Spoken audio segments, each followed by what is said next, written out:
एक लेमैन के तौर पे तो मैं ये समझता हूं कि अगर जहां जहां ज्यादती हुई है किसी अदालती फैसले में, और इस पर्टिकुलर केस में अगर जुल्फ़िकार अली भुट्टो साहब को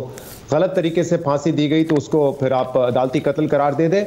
लेकिन कानूनी तौर पे मेरे ख्याल से इस पे रीमा ज़्यादा बेहतर बता सकेंगी कि आर्टिकल 186 का जो स्कोप है वो क्या है, क्योंकि 2011 में जब आसिफ अली जरदारी साहब ने बतौर प्रेसिडेंट ये प्रेसिडेंशियल रेफरेंस भेजा था सुप्रीम कोर्ट, तो उसमें आर्टिकल 186 ये कहता है कि अगर आपने ओपिनियन लेना हो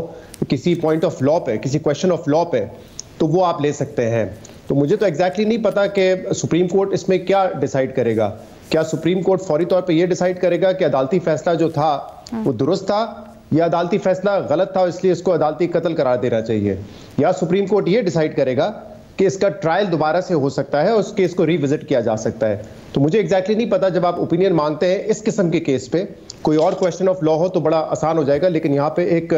ट्रायल था जो लाहौर हाई कोर्ट से शुरू हुआ, फिर सुप्रीम कोर्ट में जाकर खत्म हुआ, तो इस पे क्वेश्चन ऑफ लॉ क्या है। और as far as I remember जब बाबर अवान साहब इस केस को प्लीड कर रहे थे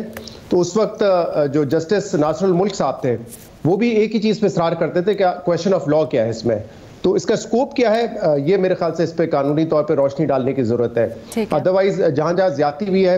वो उसको जरूर दुरुस्त होना चाहिए अगर इसकी कोई अदालती गुंजाइश निकलती है कानून में। और दूसरा, इस केस के हवाले से कुछ फैक्ट्स तो हमारे सामने आए थे।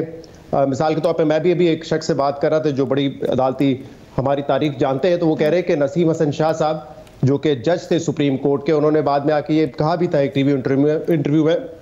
गालिबन जवाबदेह में ही उन्होंने ये बात कही थी कि जबर के जरिए और दबाव बड़ा था उस वक्त अदालत पे, और इस वजह से एक फैसले पे सुप्रीम कोर्ट पहुंचा था। क्योंकि पहले ये जो फैसला था ये 4-3 का स्प्लिट डिसीजन था, और बाद में ये जब रिव्यू में गया था तो यूनानिमस डिसीजन इसका सामने आया था। तो वो कहा जा रहा था कि अगर स्प्लिट फैसला होता 4-3 का तो पाकिस्तान के कानून में इस तरह के फैसलों में फांसी की सजा नहीं होती, लेकिन क्योंकि वो रिव्यू में गया और फिर जबरन उसको एक यूनानिमस फैसले में तब्दील कर दिया गया, इसलिए फिर फांसी की सजा जो है वो दी गई। लेकिन उन्हीं साहब ने मुझे अभी ये बताया है कि जो किताब खुद लिखी थी नसीम हसन शाह साहब ने उस इंटरव्यू से काफी अर्सा पहले, उसमें उन्होंने कभी ऐसी कोई बात नहीं की। वो उसके बरक्स ही बात करते आए थे और अपने फैसले को जस्टिफाई करते हुए आए थे। उसके जो एडिशंस बाद में भी आए किताब के, उसमें भी किसी किस्म की तब्दीली नहीं की गई थी। लेकिन वो एक जवाबदेह का इंटरव्यू है जो ज्यादातर कोर्ट होता है, और मेरे ख्याल से वो इंटरव्यू था, उसके बाद ही ये रेफरेंस भी जो है कुछ अरसे बाद जो है दायर किया गया था। तो इस तरह के कुछ इंटरव्यूज तो हमारे सामने है जिससे ये बड़ा वाजे होता है कि इस केस को जो है गलत तरीके से चलाया गया, और इसमें कहीं ना कहीं जो डिक्टेटर उस वक्त थे ज़िया-उल-हक साहब, उनका इन्फ्लुएंस बहुत ज्यादा था। बट इतने सालों बाद इसको टेकअप करने का फैसला आपको किस तरह से लगता है और इसकी वजह क्या लगती है? कानूनी मैटर अगर 2 मिनट के लिए साइड पे कर दें तो बड़ी हमने देखा तारीख में इसके ऊपर सवालात उठते रहे, मुतालबात भी होते रहे, खासकर पीपल्स पार्टी की तरफ से कि उसको टेकअप किया जाए, देखा जाए, बट नहीं ओपन हुआ। काजी फाजीसा साहब ने ये फैसला किया है। अब